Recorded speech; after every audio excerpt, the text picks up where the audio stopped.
Okay, are you there? And it's so Okay, we're there. Are you there now? created a dramatic kind of backlog in rehabilitation services. And as a result, people who've had strokes within the past few years often didn't receive the optimal intensity and frequency of therapy Okay, it's services there. It's of good. long-term impact. During the pandemic, there was a decrease in the number of stroke patients being transferred to IRFs or inpatient rehab facilities, and this was very much polyfactorial. But there was also tremendous backlogs, which I'm sure many of you have observed in outpatient therapy during that time. We had to distance patients in the gym, we had quarantined staff like everyone else, and then this was followed by a great resignation of healthcare workers. Access to spasticity interventions, which can make a dramatic difference in the life of a stroke survivor, were severely restricted early on. And this had tremendous impact on their function and sometimes resulted in contraction. And during the early pandemic, we were heavily reliant on telerehabilitation, which is a helpful tool in many ways, of course. And I'll talk a little bit more about telerehab later, but we do have to recognize that technology access and technology literacy among some stroke survivors is limited.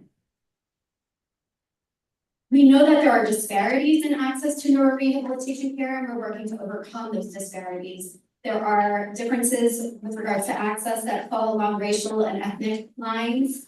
Linguistic barriers are a huge challenge. As you just heard, I just moved from Miami, where more than half my patients were non-English speaking, and limited English proficiency is associated with worse quality of life in stroke survivors.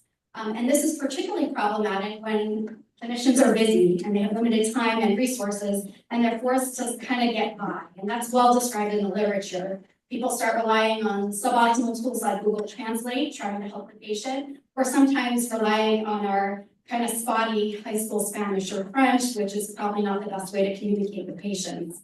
But at the same time, some of the tools that were given in hospital environments are also not great for stroke survivors. I often try to use telephone or tablet-based interpretation services with someone with aphasia or dysphonia or even severe dysarthria, and it's challenging. And last but not least, many of our patients have socioeconomic challenges where paying for co-pays or transportation may not be within their reach. Another major challenge is maintaining motivation in a stroke survivor because stroke recovery takes time. It's very much a marathon and not a sprint. We do see the most rapid recovery in the first 30 days, but people continue to improve months later, up until about the 4-month mark at a fairly decent rate. And then it can continue at a slower pace for years. Patients encounter plateaus, which can be really frustrating for them to break through. And this is compounded by a very high prevalence of depression in stroke survivors. And then, very importantly, one of the most effective ways that we foster recovery in stroke patients is with repetitive task training, simply doing the same thing that they're trying to accomplish over and over and over again. We know that this improves function, but as the name suggests, it gets very repetitive. It gets very boring for the patient. So a lot of the technologies that I'll review later are really about just keeping the patient more engaged. Another challenge is chronic pain, which is very prevalent in stroke survivors. Literature is all over the place, but it affects at least 10%. Central post-stroke pain is very common. Shoulder pain, depending on what study you look at, occurs in as many as 84% of stroke survivors. Then those who use wheelchairs will very frequently develop myofascial neck pain. And then you're often dealing with an older patient population as well, and musculoskeletal problems are very prevalent. Another major challenge is what do we do about those living with chronic impairment? Much of rehabilitation and many of our interventions are really focused in the acute phase of stroke recovery. But many of our patients have impairments that last longer. And we need to develop more and more tools to help those patients with their functional recoveries as well. And we'll talk about some technologies that are doing just that. It's important to remember that 43% of ischemic stroke survivors have moderate to severe neurologic deficits at 6 months. And the South London Stroke Registry study found that 20 to 30% of stroke survivors have functional, cognitive, and or emotional impairments up to 10 years off from their stroke. Another major challenge is that people are living longer with stroke-related disability. Stroke survival rates are improving, which is fantastic, But not as good is the fact that stroke incidence is increasing, particularly among individuals under 55 years of age. And probably most problematic, we're seeing an increasing incidence of ischemic stroke in adolescents and young adults. So we need to really look at this population and figure out what needs to be done specifically for them to ensure the best possible long-term functional outcomes, which very often includes return to school and or work. And then what else do we need to do to ensure the best possible cardiovascular, bone, and emotional health in the long term? At Brooks, we take care of a very large number of younger stroke survivors, and we're working very hard on trying to address these issues, currently building a program very much designed to meet their unique needs, including incorporating vocational rehabilitation. And then last but not least, there are some commonly held biases in stroke rehabilitation. And it's important that we check ourselves and work to overcome these biases. The first is doing something is better than not doing anything, and that's not true. Even very safe modalities that are often used in rehabilitation have some contraindications and necessary precautions. So we can harm patients with this technology. And then, I'm a very prolific injector of toxins for spasticity management in stroke patients, but we know you don't want to necessarily take out the patient's spasticity, particularly in muscles where their spasticity is helping, and we can certainly do harm when we're too aggressive with our spasticity management. And the other commonly held bias is that high tech is always better than low, old, or no tech. The new technology that I'll review is very, very exciting, but there's also a lot of usefulness to things that are inexpensive and accessible, and they, when you look at the big picture, may be more helpful from a population standpoint. And when you look at something even like myorthoses, so like the Bioness device for foot drop, while they do work and there are some patients that absolutely love them, they've actually never been shown to be superior for stroke survivors than a simple conventional thermoplastic ankle foot orthosis. So before I talk about some of the really exciting technology, I thought it would be helpful first to just review a few basic tools. These are objects that simply make it easier for patients to accomplish a task. We very much hope all of our patients get return of function, but even when they don't, it's important that we talk to them about ways in which they can improve their functional independence. Some of these tools make it easier for the stroke survivor to be more independent. Some make it easier for them to participate in an activity that they enjoy or helps them reintegrate into the community. And some aid clinicians to better help their patients. Many of these are not high tech. Some of them, haven't seen much, and you might have seen an emergence in recent years. And one reason is that 3D printing now enables very rapid development of adaptive aids, and many therapy centers and rehabilitation hospitals are capable of 3D printing devices for their patients. And then the other reason is simply the widespread use of online commerce sites, which make these really, really easy to get. Amazon, Walmart.com, as well as specific sites like rehabmart.com, just have a ton of little helpful tools that patients can purchase, often at a very low price. So one thing I always like to highlight is adaptive clothing, because we don't really talk about this much with our patients, but it is now widely available. On the right, you can see the Tommy Hilfiger website, which has a whole section on adaptive clothing. So let's say you have a patient who is no longer able to button their shirt. Well, you can absolutely send them for occupational therapy to continue to work on that. But if they want to be independent, you can also recommend they try buying some magnetic closure shirts, which are now available. Underpants and bras can be really hard to put on independently, but people like to put those on independently for obvious reasons. Target.com has a whole section on adaptive intimates, and Kohl's also, very inexpensive, have pants and other garments that are specifically designed for wheelchair users. Adaptive footwear. So back in the day when I was a resident, if we ordered an ankle foot orthosis for a patient with a stroke, we had to tell them there was one store they could go to buy shoes, which at the time was Nordstrom's, where you were allowed to buy 2 different sizes. And we would have them size up by a half size the shoe in which they wore the AFO. And the patients hated it, and it was usually kind of expensive, but it was really the best thing for them. But now there is a whole wealth of adaptive footwear. The pink shoes there are designed for kids, but you can see they zip all the way around to make it easy to wear an AFO. The one in the middle, also again designed for AFOs. These are both from a company called Billy Footwear, which is sold on Zappos.com. I have no, I should say, no relationship with any of the websites that I'm talking about today. They're just handy things I talk to my patients about. And then Kizik shoes, I think a lot of people are familiar with, these hands-free shoes. That can be really helpful if you have a patient who's a stroke survivor who has impaired hand function.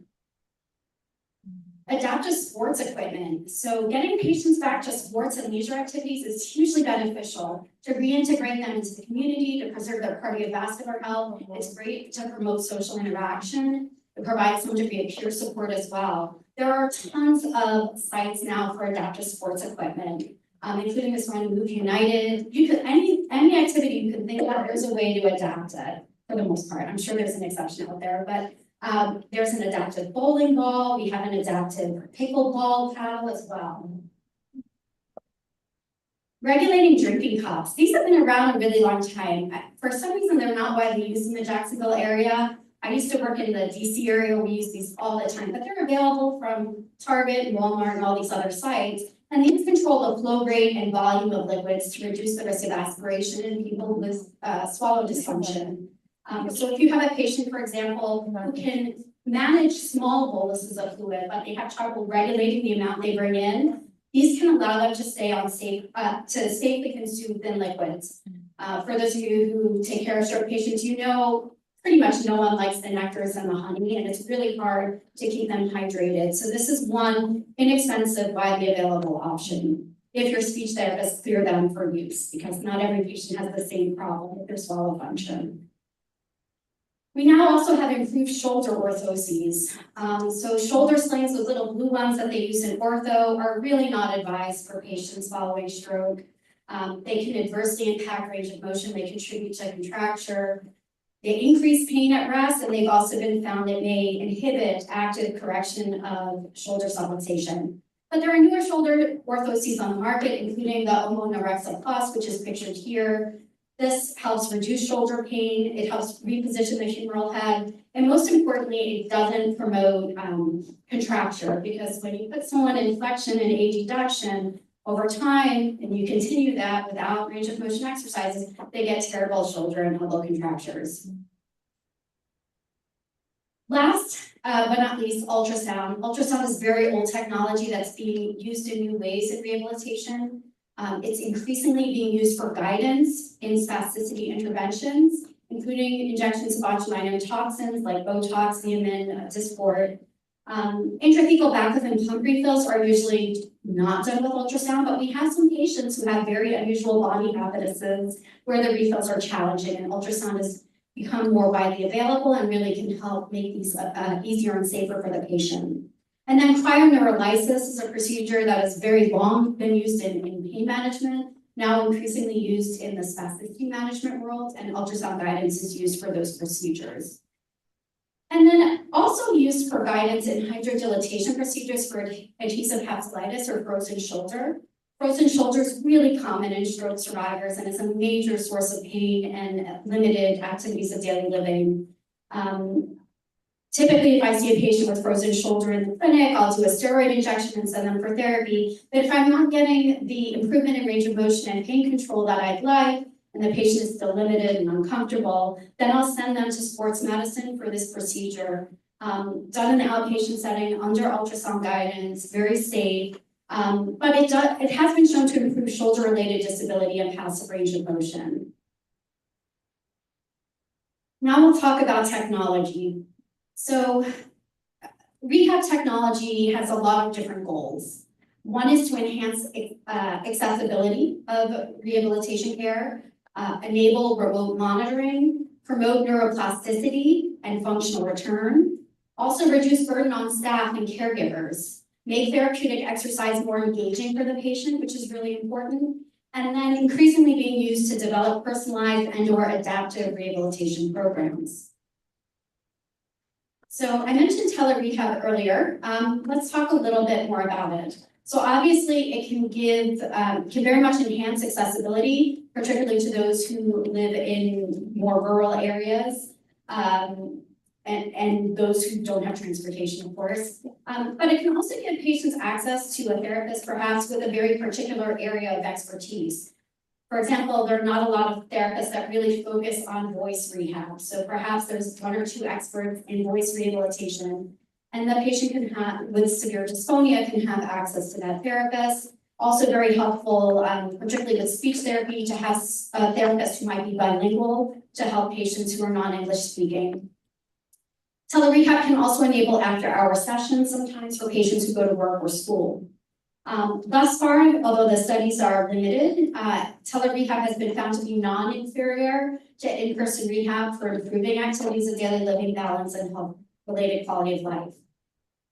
Personally, I think telerehab has its strengths, but certainly has its weaknesses. And there's a large multi-center trial that should be getting underway very, very soon, looking at telerehab for stroke survivors that I think will help clarify and help us better identify the patients who benefit versus those who don't.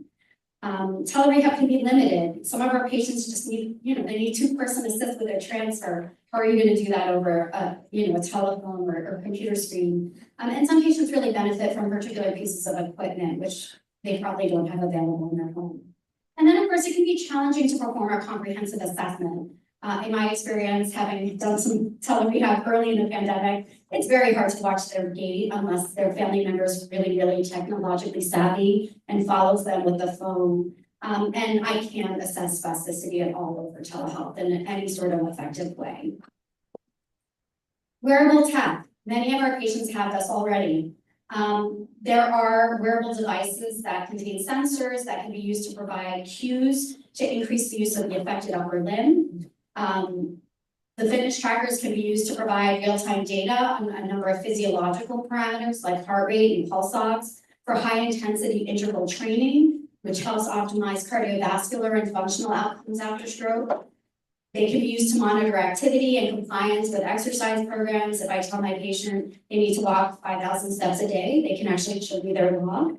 And then last but not least, the Apple Watch and other devices can be helpful for fall detection.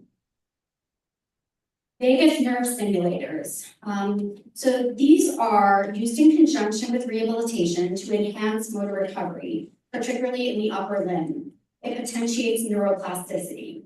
There are non-invasive forms which are still investigational. They're promising. And then there's invasive vagal nerve stimulation, which you may know as the Vivastim device. This is an implanted device that is FDA approved now for patients with moderate to severe upper limb motor impairments after ischemic stroke.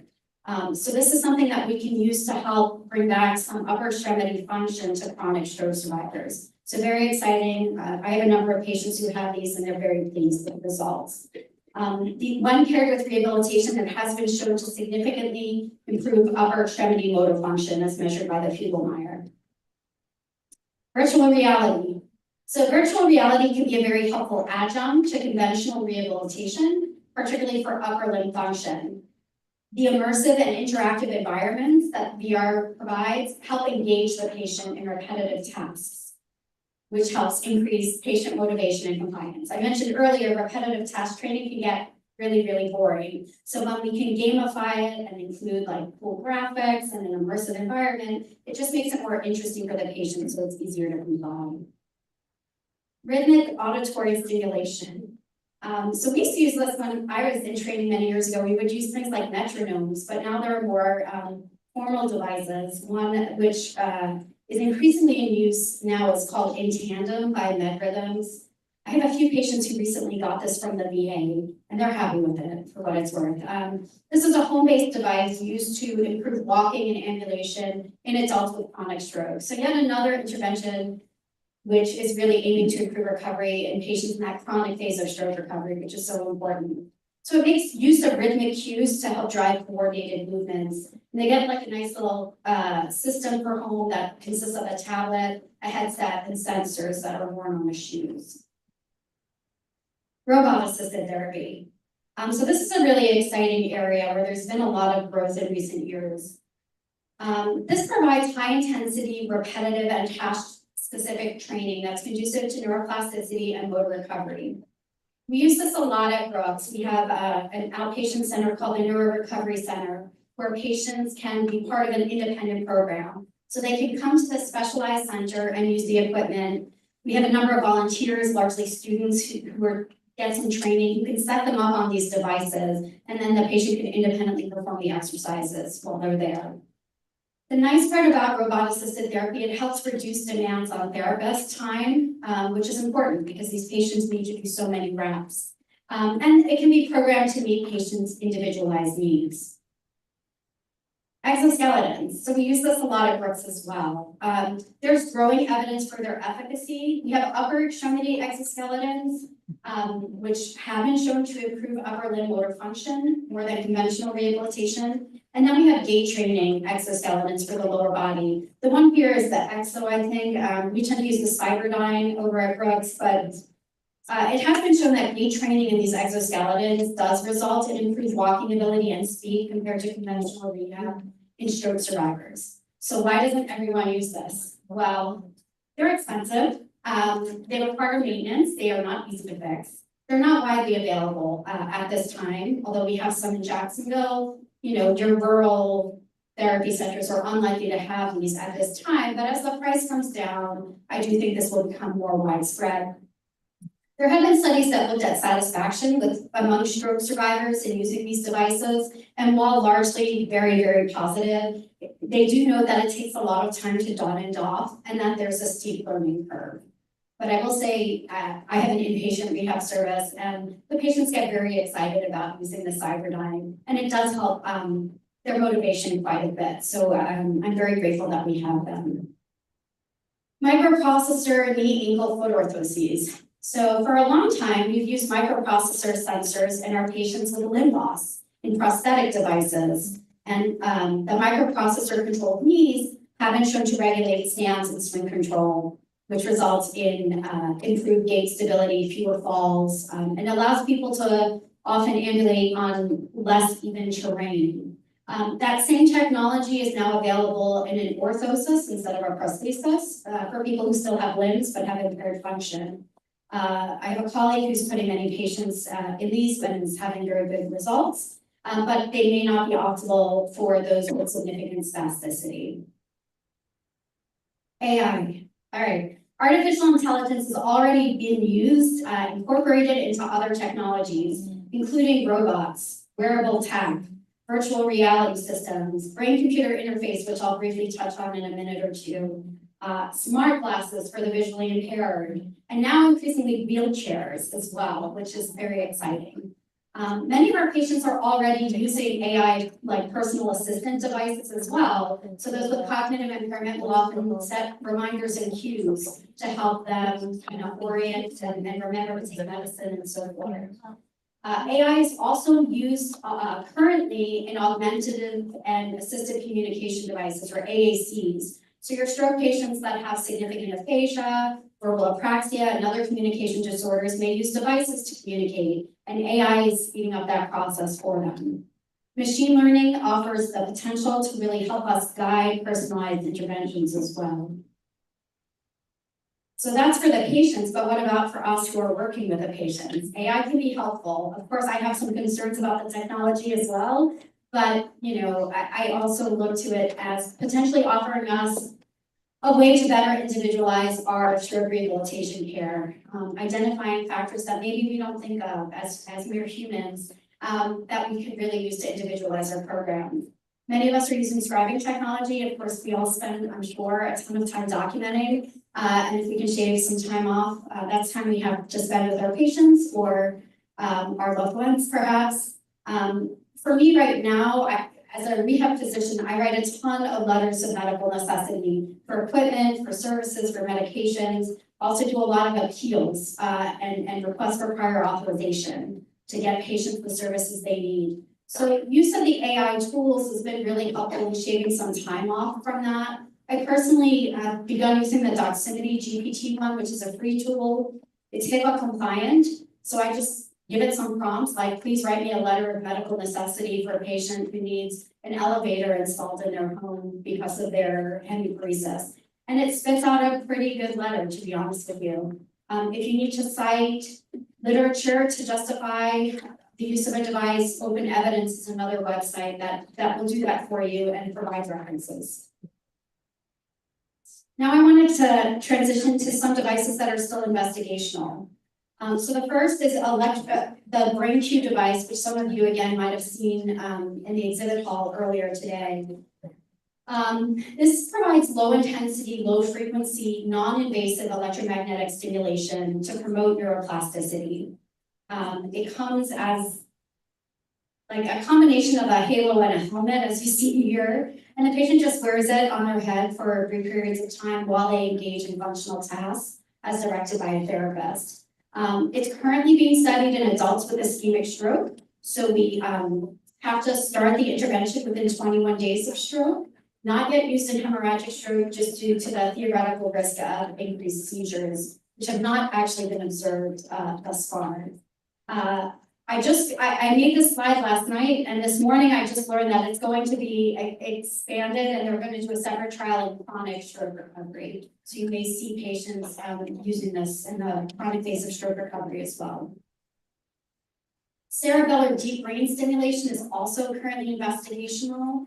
This targets the dentate nucleus to promote neuroplasticity and cortical reorganization for chronic post-stroke motor recovery. Early trials have been promising. A colleague of mine is currently working on this over at Brooks. We've seen improvements in upper limb function and improved gait and balance in people with hemiparesis.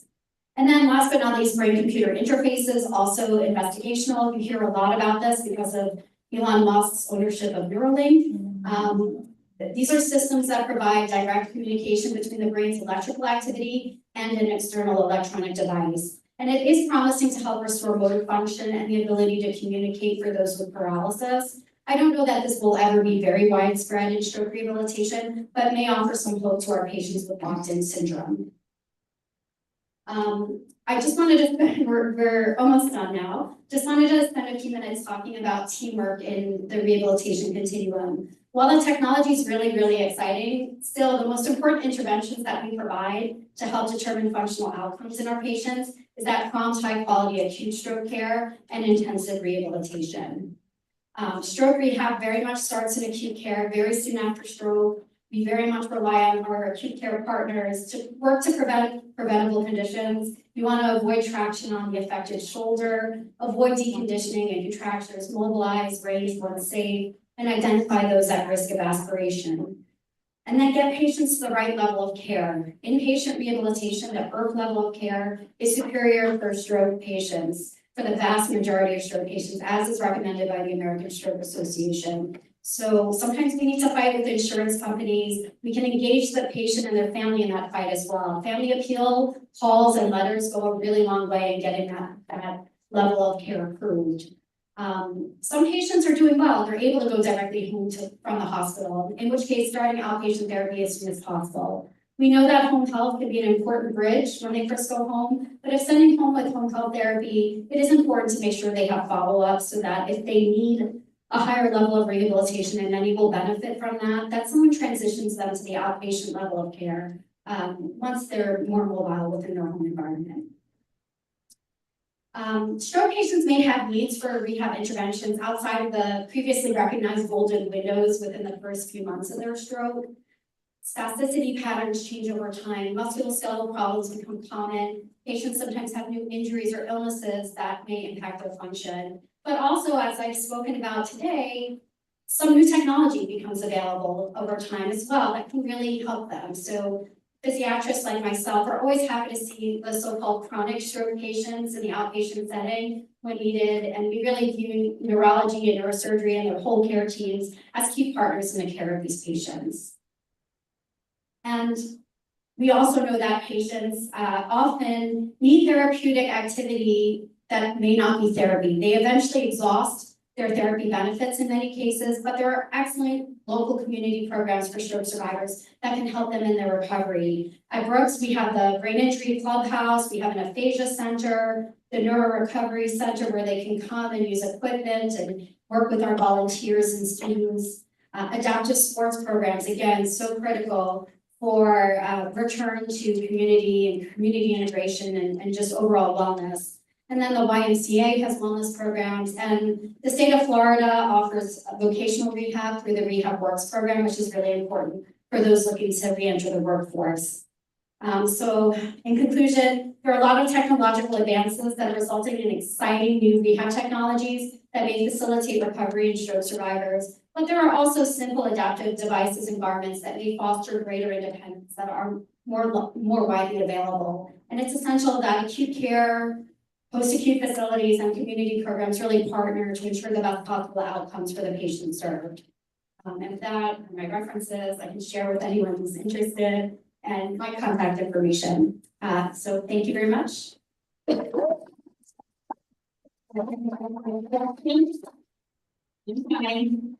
can say hands, maybe more than 2 seconds, just because I'm sorry.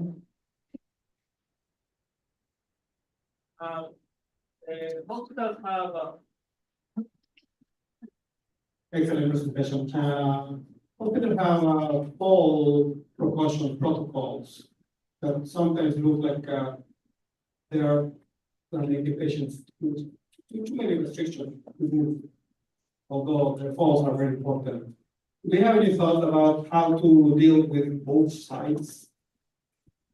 Excellent question. We have the same conversations in the rehab facility as well. I'll go back to what I learned as a resident. If your unit's fall rate is 0 for whatever period of time, you're not mobilizing your patients enough. My goal is to prevent injurious falls, but I don't think that I think falls are natural. If you're keeping patients in bed all the time, you may be doing more harm than good. Obviously, we don't want them to be seriously injured. We don't want hip fractures. I'm far more careful and restrictive with my patients who've undergone decompressive craniectomies because the risks are greater in them. But we have to mobilize these patients. Ideally, when they're first being mobilized with therapy, or if they're not severely impaired, with trained nursing staff. But I think that sometimes we're far too restrictive, and it has some long-term harm on these patients. Anything else? Oh my gosh. Any other question? This one you have to do like this, and this one is like this. Okay, thank you so much.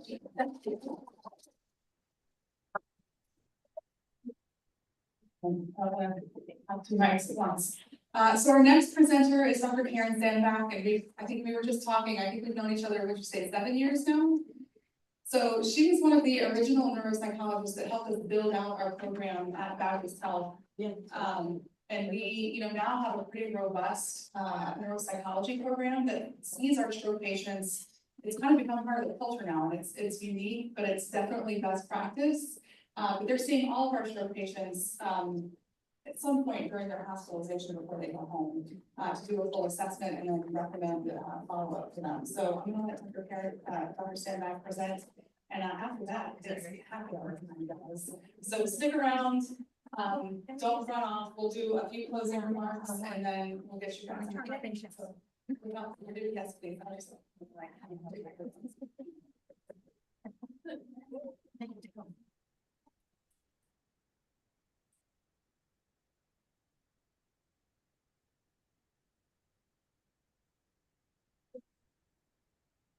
Thank you for the warm welcome, Wendy.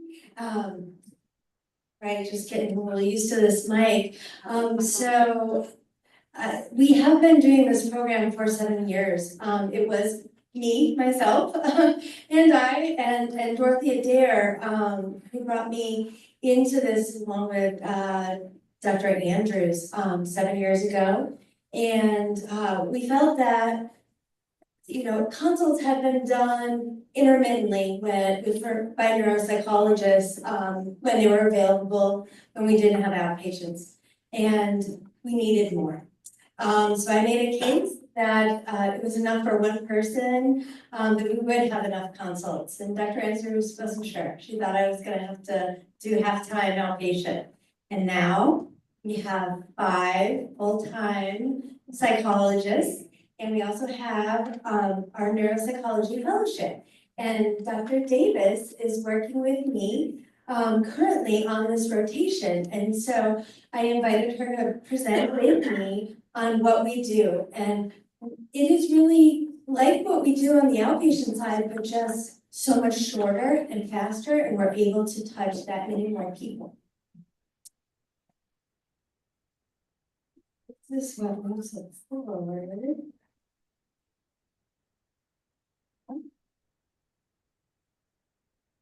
Press the green button. Top one? Okay, I was pressing the bottom green, sorry.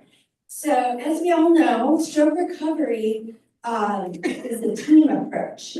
And we're gonna talk today about how behavioral health providers are part of that team, along with our patients, their families, and all of you. So we conduct cognitive and psychological evaluations. We develop tailored interventions, and we consult with multidisciplinary teams. So how we do that is we do a bedside evaluation, which can include telehealth, because we are currently serving all 5 hospitals in the system. So some of those have to be done via telehealth, typically Clay and Nassau. We also do see pediatric strokes at Wolfson's. And in the course of our evaluation that we do, we assess cognition at the level that the patient is at. We assess psychological functioning and adjustment. And as part of what we do, we provide brief interventions. Sometimes it would be cognitive, and sometimes it will be psychological, and we'll get into more detail about that. We educate the family, listen to their questions, and help to translate and bring together what they've been doing, what they've been hearing about. And we collaborate with everyone on the team, most closely with nursing, and we try to align what we figure out in that brief time with the patient of how that may make their stay better and their care better. And, you know, everything that we do is to move towards the outcomes of having these patients thoroughly participate in therapy, enhance their adjustment to their change in functioning, and reduce family stress by having a better understanding of what is going on with their loved. I'll talk a little bit about our cognitive assessments. We do it at bedside, and usually it's very brief assessment depending on the patient's state and their level of arousal alertness. So one of the common tools we use is the MOCA. It's just one-page assessment that evaluates orientation. Does the patient know where they are? It evaluates memory with like 5 words, a list of 5 words, and attention, executive functioning. See if the patient can have appropriate judgment or problem-solving skills. And we also evaluate a little bit of their language, which overlaps with some of the speech therapists. And we also want to see if they can like draw or interpret figures, or they can use their fine motor skills. So, and no, top one. All right. Apart from local, we also pick out some other little assessment tools depending on the focus of our assessment. Let's say if a patient has a right hemisphere lesion that probably might have a neglect, then we use something called line dissection or cancellation task to evaluate if they have that kind of deficit. And some brief aphasia screeners to help us understand how the language how efficient their language is, and all this information will help us to provide some intervention either for the family or for the patient to see how they can move forward more effectively.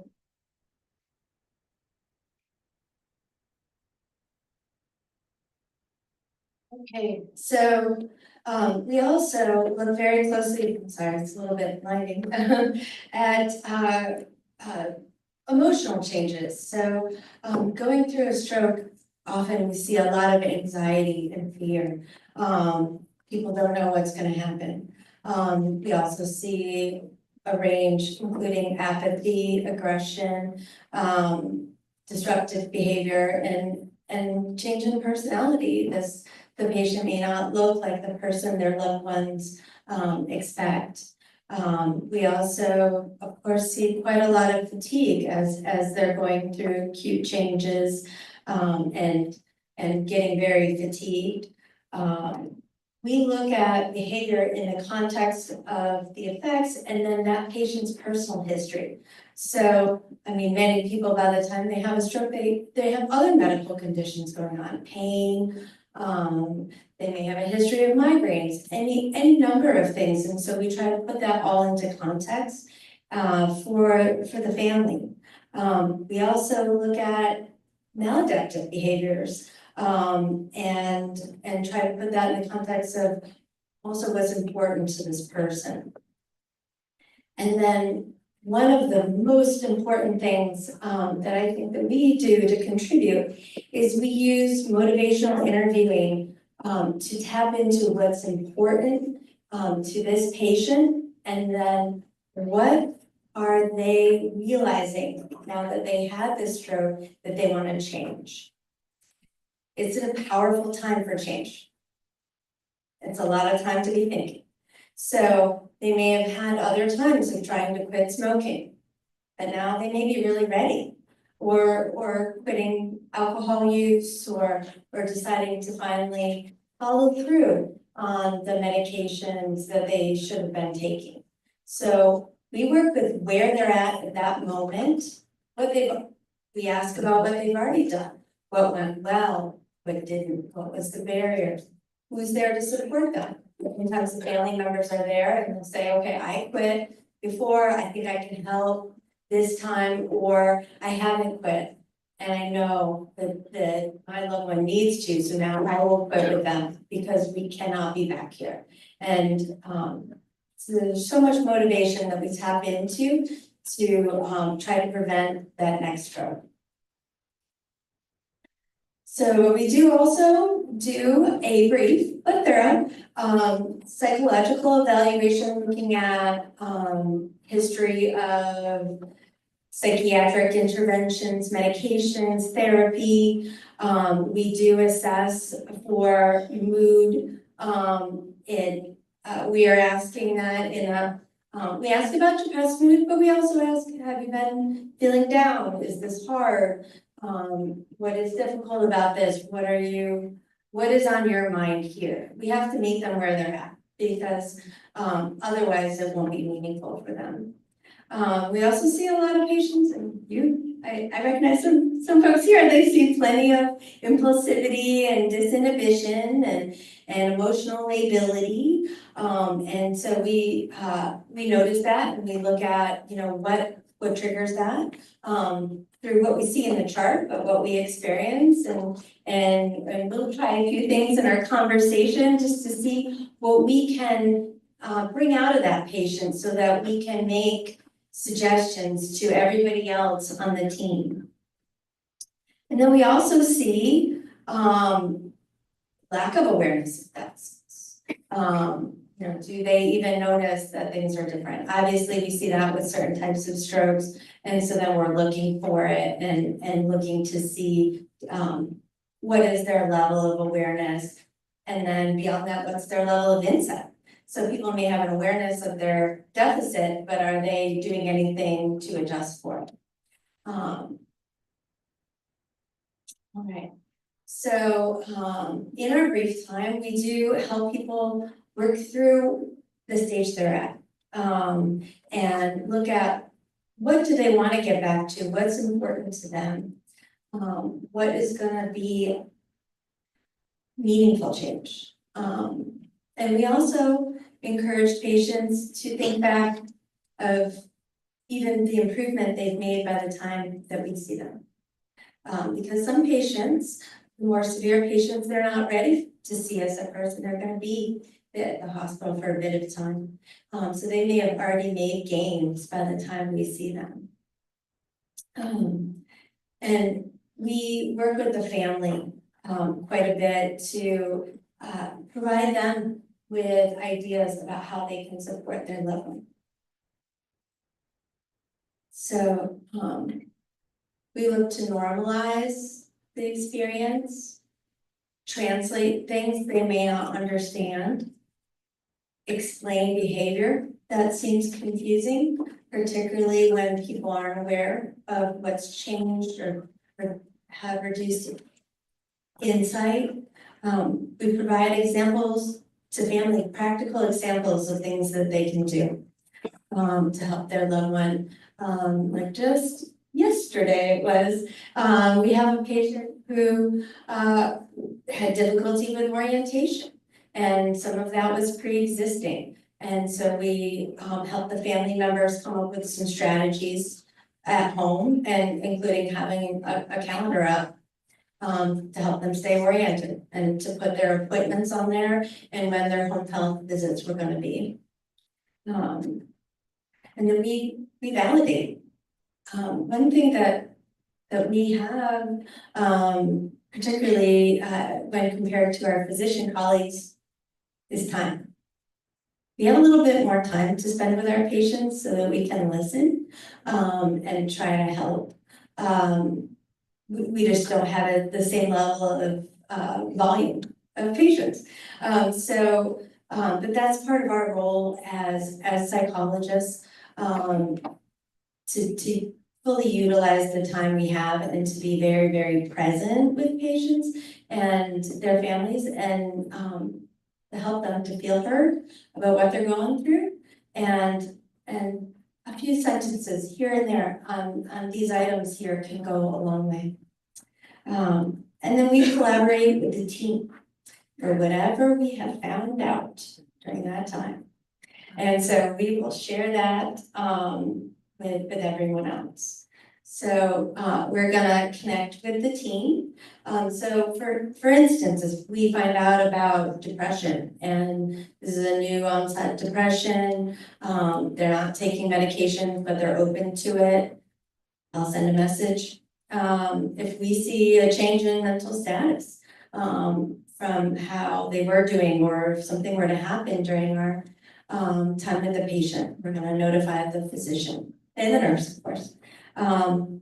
The nurse, we're gonna check in a couple times. When we get the consult, we're gonna check in, is there anything else going on today that we need to be aware of, that we need to be there by a certain time so that we can get in and see this patient and not interfere with their imaging, not interfere with them coming down from Weaver 10 to another floor. We try not to get in the way. But also then again, right before we see the patient, we're gonna check in, is it okay? Is this an okay time for us to go in there? And then after we've done the assessment, we're gonna give the key highlights to the nurse and say, okay, I think they are depressed, but this doesn't seem new, or this is new. Any cognitive concerns that we have, and anything that we think helps or makes it worse, or is this patient motivated when you bring up their family? Anything that we find out that we think could be useful and that maybe you don't already know, we're gonna tell you, because we're on the same team. We want to be a team player, and we all want the best for these patients. And then with therapy, if there's something that we know that is gonna help motivate them and in their rehabilitation, we'll send those messages as well. Anything that we think is key to help progress this patient's care. And then, as you can see at this part, I've switched over from behavioral health to neuropsychology, because this is where we really take it home from when the patients are already have discharged. So we will see them in outpatient clinic, and we're gonna look at their cognitive changes and track progress. And we're going to assess their social integration and encourage progression, because as we know, getting reintegrated is, very beneficial for outcomes. Also, we'll try to help the family or caregiver to come up with strategies when they are outpatient, when during this time, how we can help the patients and collaborate with other outpatient providers to provide continuity of care. And yeah, so our service basically start when they are at a critical stage to the acute stage, and hopefully follow them all through outpatient and help them reintegrate into back their life. Sometimes for years. And everything that we do in the hospital, working in this team environment, allows us to do a better job outpatient. We can tailor our recommendations that much better by seeing the patients that we see in the hospitals. We see those trajectories, we see how things change, and then what people respond to. Much more than if we were to just see that post-acute care, and that's the only opportunity. So lastly, we are very happy and honored to be part of the Baptist Stroke Program, and we invite any questions that you have for us.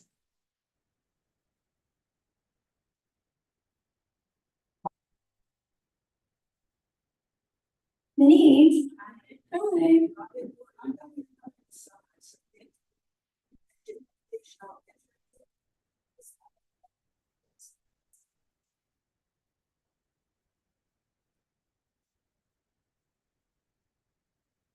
Absolutely. I'm gonna ask for a show of hands. Is anyone else in here familiar with motivational interviewing? Anybody? I think we're on the same wavelength today. So motivational interviewing is part of the process of change. There is multiple stages of change. The first is pre-contemplation. That means this person is not thinking about changing.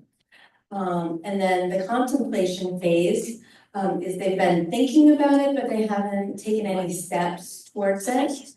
And then there's an action phase.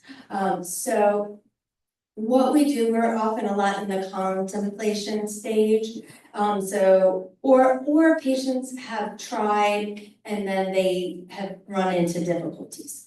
So we work with what they give us. And so when we're asking, so we've seen in the chart, okay, there's tobacco use. So I will say, I thought about quitting.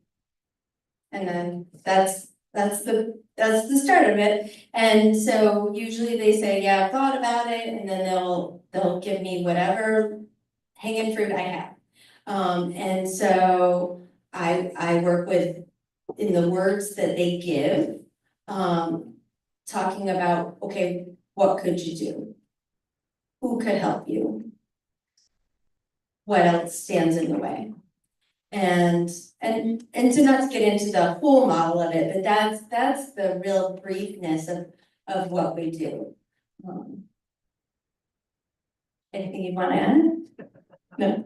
You're at UNM, and I know that that's one of the start of motivation. Yeah. I have a question. Yes. In the time that you've initiated this program, what is the longest length of time that you have spent with a particular patient? And my second follow-up is, if you've had a patient that you would like to continue to follow up, have you been constrained by insurance? Okay, so how much time in the hospital have I spent with a patient? Just the longest amount of time that you personally, since the inception of your program, have intervened with a patient. So they don't stay at the hospital very long, but sometimes they do. There's been some patients that have been there for 6 months, and we followed them. They may have housing issues, and we followed them, and then we may put them on once a week therapy schedule. I mean, it's almost like an outpatient care, but it's done by the inpatient psychologist. So I think 6 months has been about the longest. I also see pediatric patients at the hospital, and the longest I've seen a pediatric patient was, I think, 9 or 10 months. And it was more on a regular therapy basis. And then we do follow up outpatient, but that is a handoff to our other colleagues who are doing full-time outpatient work.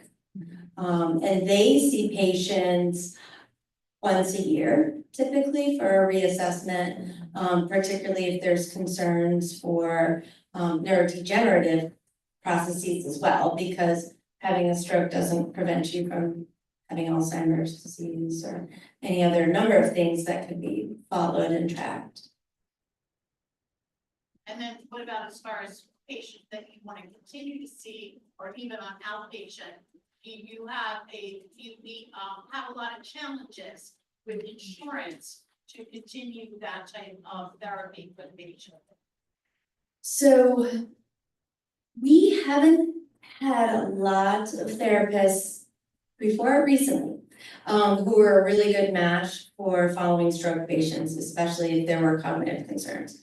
Insurance wise, I mean, typically if you're looking at commercial insurance or Medicare, we don't have difficulty getting authorization for continued therapy. But we do now have a licensed mental health therapist that had been one of our consultation liaison mental health providers, and she's now going to be seeing a geriatric population outpatient. So we're gonna have a better access for appropriate care, somebody who is very comfortable and multiple years working with stroke patients, who also has a very strong behavioral health background. And she was also following patients in the hospital, initial assessment, and she would follow up when there were concerns. And we will follow up inpatient as long as they are there.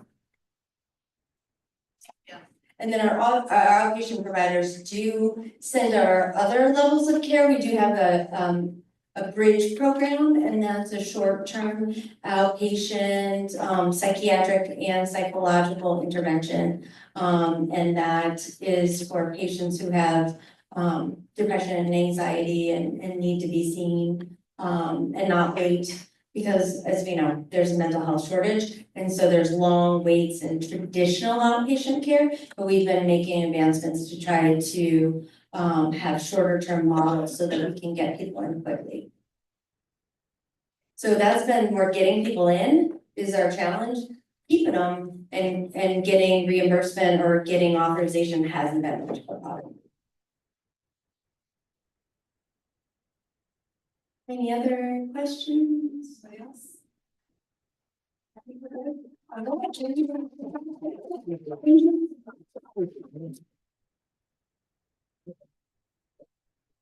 We have one last thing to do before we.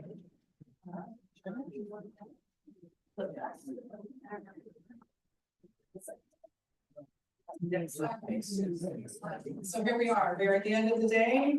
Thank you all for staying to the end of day 1. It's been a long day. But now we're gonna do the drawing for the gift basket. Have to be here. You have to be here, so if you're not here, I'm sorry. I think everybody here is here. Let's see what we got. Corinne Parkhurst.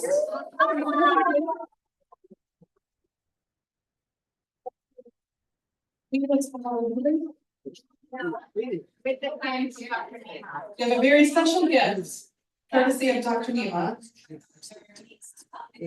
You're now a member of the Circle of Rose Club.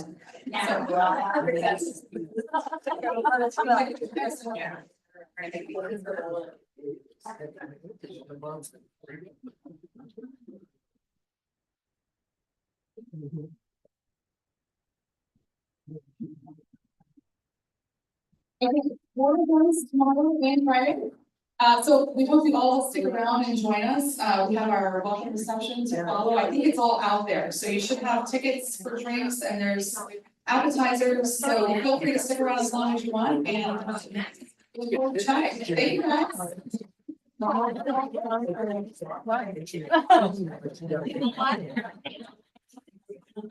I wanted to wait on that. Yeah.